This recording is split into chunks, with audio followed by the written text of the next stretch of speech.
Hello everyone, welcome back to the channel. आज की video में हम डिस्कस करने वाले हैं बेस्ट रेफरेंस बुक्स कौन सी होने वाली है दोनों ही 11th standard and 12th standard के लिए। वीडियो बहुत ही इम्पॉर्टेंट होने वाली है क्योंकि ये बहुत ज़्यादा क्रूशियल स्टेप होता है बुक्स को सिलेक्ट करना। तो वीडियो को ध्यान से देखना और वीडियो को एंड तक देखना। तो चलिए वीडियो को शुरू करते हैं।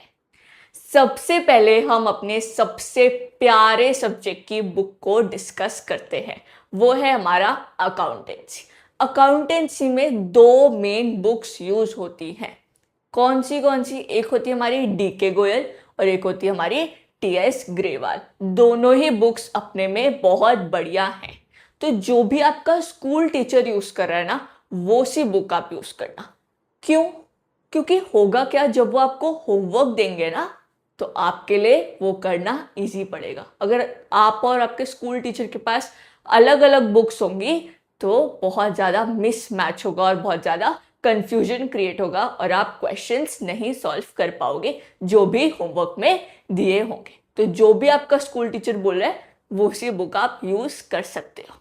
एंड अगर आपका स्कूल टीचर आपको फ्रीडम दे रहा है कि आपको जो सी बुक यूज़ करनी है आप करो, तो आई वुड सजेस्ट आप डीके गोयल के साथ जाना। मैं भी आपको डीके गोयल से ही पढ़ाने वाली हूँ।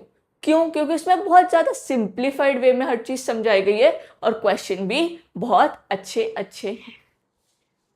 अब हम चलते हैं अपने सेकंड सब्जेक्ट में, वो है इकोनॉमिक्स। इकोनॉमिक्स में कौन सी बुक रेफर करनी है? देखो, बहुत सारे ऑथर्स अवेलेबल हैं, जैसे वीकी ओरी हो सकता है, राधा बहुगुणा है, संदीप गर्ग है। पर मैं आपको सजेस्ट करूंगी कि आप संदीप गर्ग को प्रेफर करना।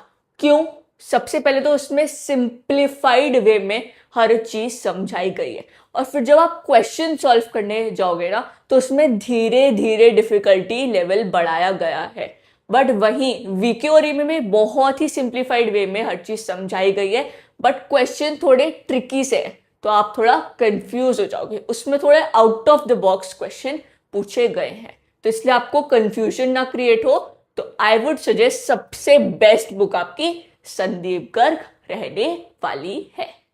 अब हम चलते हैं अपने last and most favourite subject में, वो है हमारा बिजनेस स्टडीज। बिजनेस स्टडीज में कौन सी बुक को रेफर करना है? बिजनेस स्टडीज में एक बुक को भगवान मान लेना है, दैट इज योर एनसीईआरटी। क्यों? क्योंकि होगा क्या, जब आप बोर्ड्स में एमसीक्यूज देखोगे ना, जब बोर्ड एग्जाम के लिए अपियर करने जाओगे या जब सीयूईटी के लिए अपियर करने जाओगे और वहां पर एमसीक्यूज देखोगे ना, तो वहां पर एनसीईआरटी के एक लाइन उठा के कॉपी पेस्ट कर देते हैं और एक कीवर्ड को गायब कर देते हैं और बोलते हैं फिल इन द ब्लैंक्स, और आपको 4 ऑप्शन दे दिए जाएंगे। बिल्कुल एक्यूरेट लाइन होगी बट एक कीवर्ड मिसिंग होगा। तो अगर आपने एनसीईआरटी नहीं पढ़ी होगी ना, आप क्वेश्चन वो नहीं सॉल्व कर सकते हो। तो आई वुड सजेस्ट कि एनसीईआरटी को थॉरली पढ़ना है, बहुत अच्छे से पढ़ के जाना है और सिर्फ एक ही बुक को रेफर करना है, वो है हमारी एनसीईआरटी।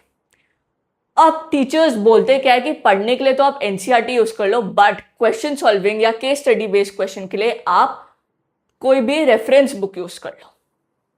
आप कर सकते हो अगर चाहो, बट मैं आपको क्या सजेस्ट करूंगी कि सिर्फ क्वेश्चन सॉल्विंग के लिए एक रेफरेंस बुक में इन्वेस्ट करना क्या सही है? मेरे हिसाब से नहीं।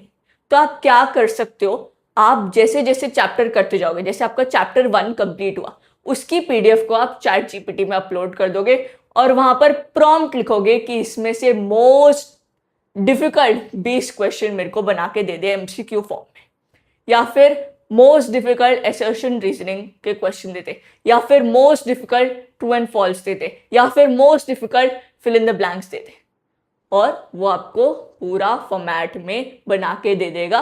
उसमें से आप सॉल्व कर सकते हो। बट किसी को बहुत ज़्यादा एक्साइटमेंट है या किसी को बहुत ज़्यादा शौक है कि हाँ मुझे तो रेफरेंस बुक से ही पढ़ना है, रेफरेंस बुक से ही केस स्टडी सॉल्व करनी है, रेफरेंस बुक से ही क्वेश्चन सॉल्व करने हैं, तो आप पूनम गांधी को रेफर कर सकते हो।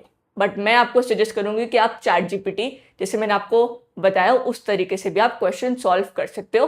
और फिर जब आपका पूरा सिलेबस कंप्लीट हो जाएगा अगस्त के टाइम पे, आप किसी क्वेश्चन बैंक में इन्वेस्ट कर लेना। उसमें भर भर के एमसीक्यू होते हैं, भर भर के केस स्टडी बेस्ड क्वेश्चन होते हैं। आज के लिए इतना ही। आई होप आपको ये वीडियो समझ में आई होगी, आई होप आपको ये वीडियो रिलेटेबल लगी होगी, यूजफुल लगी होगी। एंड अगर लगी है तो प्लीज वीडियो को लाइक करना एंड अपना वैल्यूएबल कमेंट भी ऐड करना। That's it for the video. Thank you so much for watching. See you in the next video. Bye bye and all the best for the selection of your books.